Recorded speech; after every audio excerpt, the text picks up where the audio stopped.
संख्याओं का 12, 16, 24, 36 का हम भाग विधि से महत्तम समावर्तक निकालते हैं और साथ साथ में एक देसी भागा सिस्टम से भी हम महत्तम समावर्तक निकालते हैं। लेकिन यहाँ पे मैंने दो अलग अलग संख्याएं लिया हुआ है और इसके साथ ही साथ कुछ आपको आलोचना करते हैं, कुछ जानकारियां देते हैं कि हम भाग विधि इस तरह के जो लॉसर प्रोसेस में निकालते हैं वो कहाँ निकालेंगे, इस तरह का प्रोसेस कहाँ अपनाएंगे, क्योंकि दोनों ही आपस में काफी जरूरी है। आप कभी भी ये नहीं बोल सकते हैं कि इस तरह की चीजों को आसानी से आप इस तरह की चीजों से निकाल सकते हैं।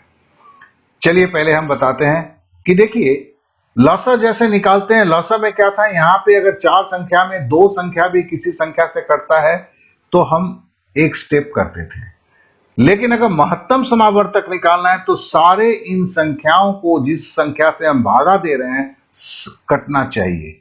तो देखिए 2 से हमने फिर 12 को भागा दिया तो 6 हुआ, 2 से 16 को भागा दिया तो 8 हुआ, 2 से 24 को भागा दिया तो 12 हुआ, 2 से 36 को भागा दिया तो 18 हुआ। 18 दूनी 36। अब देखिए फिर ये 6, 8, 12, 8 है, तो मतलब ये सारे के सारे 2 से भागा देने जा रहे हैं। तो देखिए हमने 2 से हमने 6 को भागा दिया तो 3 हुआ, 2 से हमने 8 को भागा दिया तो 4 हुआ, 2 से हमने 12 को भागा दिया तो 6 हुआ, 2 से हमने 18 को भागा दिया तो 9 हुआ। अब देखिए यहाँ पे क्या है, 3, 4, 6, 9। अगर मैं 2 से भागा देता हूं 3 भागा नहीं जा सकता है, 4 भागा जाएगा, 6 भागा जाएगा, 9 नहीं जा सकता है। और अगर हम 3 से भागा देते हैं तो देखिए, तो यहाँ 3 से 3 भागा जाएगा, 3 से 3 भागा जाएगा, 9 से 3 भागा जाएगा, लेकिन 2 भागा नहीं जाएगा। तो ये लॉसर में चलता है। मौसर में केवल उस संख्या से सारा संख्या भागा जाए वही मौसर होता है। तो देखिए इसका हमने जब निकाला लघुत्तम समावर्तक, जो पहले भी हमने देखा था कि 144 निकला, लेकिन जब महत्तम समावर्तक निकालने गए तो क्या हुआ, ये से सारी संख्याएं कट गई 2 गुना 2 से, तो इसका महत्तम समावर्तक 4 निकला। तो आशा करते हैं कि मैंने जानबूझ के लघुत्तम समावर्तक और महत्तम समावर्तक के एक ही सवाल को मैंने किया और एक ही जगह लिखा।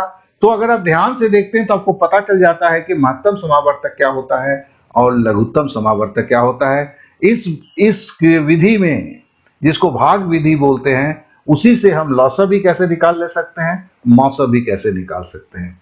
लेकिन कुछ संख्याएं होता है, जैसे 713। अब है कि अब किससे काटेंगे, 2 से नहीं कटेगा, 3 से नहीं कटेगा, 4 से नहीं कटेगा, 7 से नहीं कटेगा, 9 से नहीं कटेगा, 13 से नहीं कटेगा, 11 से नहीं कटेगा, 15 से भी नहीं कटेगा, 17 से भी नहीं कटेगा, 19 से भी नहीं कटेगा, 21 से भी नहीं कटेगा। और इसके ऊपर का पहाड़ा हमें टेबल हमें याद भी नहीं रहता है।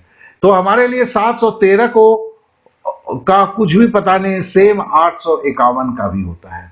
तो ये विधि में हम इस किससे भागा देंगे तो दोनों कट जाएगा, ये हमें पता नहीं चलता है। तो जिसके लिए जब ऐसी संख्याएं हो जो किससे कटेगा आपको पता ही नहीं चलता है, तो इसके लिए अत्यंत ही है इस सिस्टम को अपना लेना, जो देशी भाग। एक दोस्त बोल दो, हमारा देश जो है गणित में काफी ज्यादा संपूर्ण था। ये बाहर से आया हुआ प्रोसेस है, लेकिन हमारे ये दिस इज द देसी मेथड है। तो कहने का मतलब, चलिए इसको क्या करते हैं जरा देख लेते हैं। 713 से हम भागा दे रहे हैं 851 को, एक बार जाएगा 713 हुआ। 851 से 713 को लेस करेंगे तो 138 आएगा। अब देखिए 138 अब अवशेष बच गया, यहाँ पे बैलेंस बच गया। तो फिर क्या किया हमने, 731 को ही यहाँ उतार दिया फिर भागा की प्रक्रिया को चालू करते हैं। मतलब अवशेष जो बचा और जो जिससे हम माने भाग दे रहे थे, भाजक जो था, भाजक को यहीं पे डाल दिया। अब 138 से 5 बार गया तो 690 हुआ। अब 713 से 690 अगर घटाते हैं तो 23 होता है। तो 23 से फिर हम अब क्या करेंगे, फिर देखिए इस भाजक को हमने यहां पे उतार दिया, 138 को उतारने के बाद अब हम 23 से फिर भागा देते हैं तो 23 छके 138 होता है, देखो 0 हो जाता है। तो ये जो है संख्या जो है, यही आपका जो है मौसर निकल जाता है। तो इस पे आपको प्रैक्टिस करना भी थोड़ा जरूरी है, और इस पे उन्हीं संख्याओं पे आप प्रैक्टिस करेंगे। मतलब इस विधि को तभी आप अपनाएंगे जब आपको दोनों फिगर है, 2 या 3 संख्या है।